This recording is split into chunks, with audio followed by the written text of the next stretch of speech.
Hi again, I'm Stephen Wessner, CEO of Predictive ROI. Thanks for coming back for this video. And at the time of this recording, we are starting to make some progress against COVID. We're starting to see, and we've been making progress for a while, but we're starting to see some momentum in the private sector with businesses starting to open, states starting to open conservatively, cautiously, obviously. But it's good to see that we're making some progress there. And a few weeks ago, at the time of this airing, we aired a solo cast that my team and I, where we combed through and studied almost 400 pages of research and reports that covered, economic conditions prior and during and post recession, during the last 6 recessions.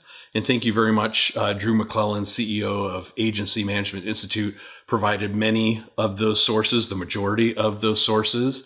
And then also Susan Beyer. Thank you very much, Susan, for helping me sift through some of that as well. Susan is the founder of Audience Audit. So big shout out to Drew and Susan. I really appreciated your help as I sat down to comb through all of that research in an effort to put together like a distillation, like to curate it and distill it down into a solo cast that ended up being a 2-part solo cast. And I don't believe that we will have aired the second part of the solo cast by the time you're seeing this video, potentially, but we certainly aired the first one. And the first one is entitled How to Market Your Way Through the Crisis. And specifically, I should have actually made that title a little bit longer because it's not only how to market your way through the crisis. The second piece of that is, and then, of course, not to just survive the crisis, but then how do you come roaring out of the recession? And so I want to give you just a couple of highlights, and I will certainly encourage you. There's a link here in the blog post. So if you're watching this on our blog, just click the link in the blog post in the written text of the blog post. If you're watching this on YouTube, I think we probably included a link to the solo cast within the description on YouTube. And there's a couple of really significant pieces and highlights out of the solo cast that I want to share with you here. And then hopefully you'll go and listen to its entirety, because then I take the research very deep, of course, because there's more time. Couple, like 3 maybe big pieces. The first one is really stressing the importance of a plan. I know intellectually, yes, business owners know that we need to have a plan. It's a course of action. Of course it is.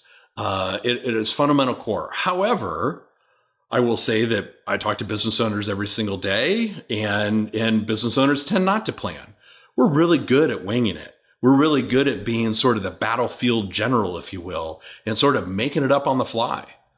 Well, and sometimes it's really fun to do that too. There's a lot of adrenaline rush and exhilaration of solving a problem and just being able to do it on the fly and sort of winging it. There's a little bit of ego satisfaction too.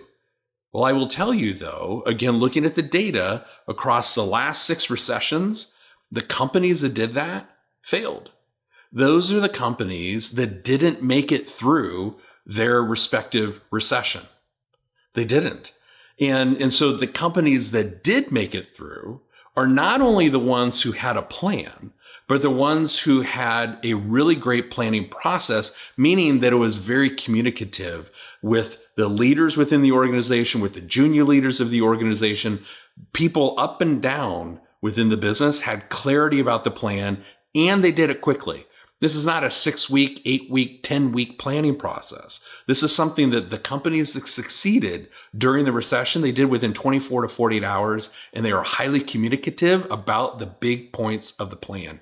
And they had contingencies. If you don't have one of those types of plans in your business, that you have taken the plan and now operationalized it, then that is a significant gap.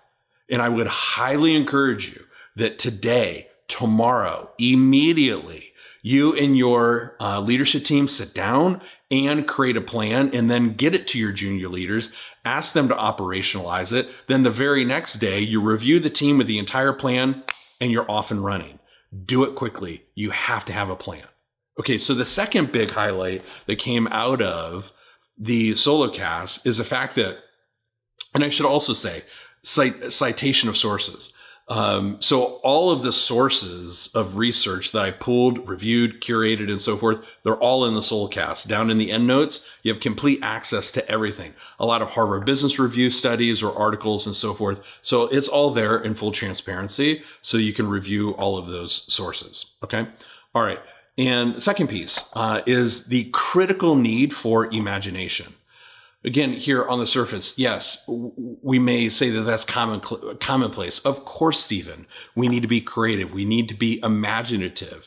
But here's what the authors say, and this was directly out of Harvard Business Review, is that in times of crisis, that's exactly when your imagination capacity gets shut down.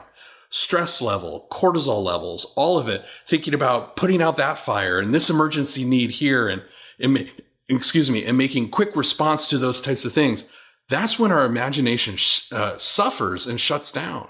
And so you need to be cognizant of the fact that even if you and your fellow leaders only take 2 hours out of your afternoon or your morning when you're super fresh and ready to go, even if you only take 2 hours to do some creative problem solving, that's what you have to do. This is the critical time that you have to be imaginative and don't let it fall to the wayside and don't let it die. You have to have your imaginative skills operating at full power. So that's the second piece. The third piece is be progressive. And here's what I mean by that. So the researchers, again, this was reported in the Harvard Business Review as well, separate study from the previous two that I was just referring to. That companies, like our first instinct as business owners when we hit the rough water is, okay, I need to either lighten the boat or I need to cut costs, operating costs to get more efficient, or I need to do both.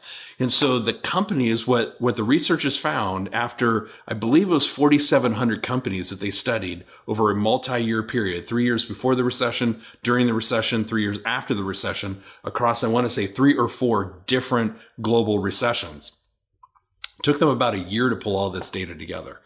Okay, so what they found is that the companies at the first sign of trouble, thinking that they were going to be proactive, they cut operating expenses and their team. So they laid off and furloughed a bunch of their employees, but they cut deep into the muscle. And then the company couldn't operate the way that it needed to be operating. And so then, of course, revenue fell and they became mediocre. And then once they survived the recession, sort of celebrating the fact that they survived, they were never able to regain their pre-recession levels of sales and profitability because they had cut too deep. They destroyed the creative imagination and the R&D of the company by trying to preserve cost. Okay, as opposed to the absolute flip side of that are the progressive companies. And this is exactly where you want to be mindset-wise, progressive companies. So progressive companies are absolutely the ones that trim down operating expenses in order to improve some operational efficiency, but they tended to not impact the team. They tended to do everything they possibly could to keep the team in place. Now, that doesn't mean carrying payroll costs and so forth if you don't have the revenue to justify it and going into debt and so forth. Some progressive companies absolutely did trim their workforce, just to be clear, because they had absolutely no other option to do so. But it wasn't the first decision that they made.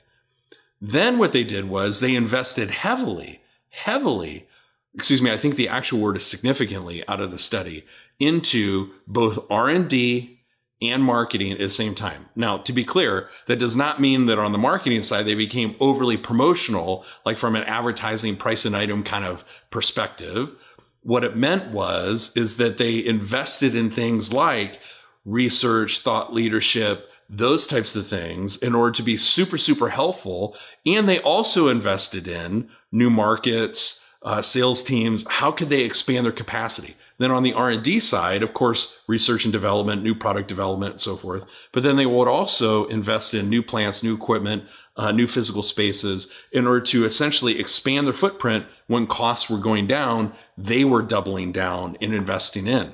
So trimming operating expenses, trying to keep the team intact as best they can, then investing significantly in R&D and marketing. That then 3 years past the recession. So not only did they market their way through the recession and survived the recession. But then in the 3 years past the recession, 37% of those companies, they outperformed all of their competitors.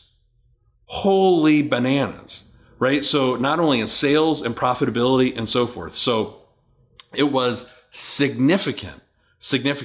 And also, should say in the study, 85% of the market leaders that went into the recessions collapsed because they did not have the right plan, imagination. They didn't invest in R&D and marketing, which is ironic since they were the market leaders going in. So I would highly encourage you to go and listen to the entirety of the Solocast. It's entitled How to Market Your Way Through the Crisis. You can find it on predictiveroi.com. We have the link in the blog post here. You find it in the podcast section of our website.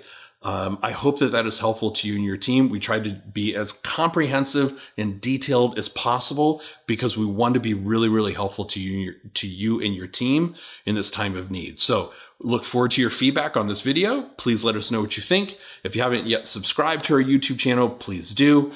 Look forward to seeing you next week. And until then, onward with gusto.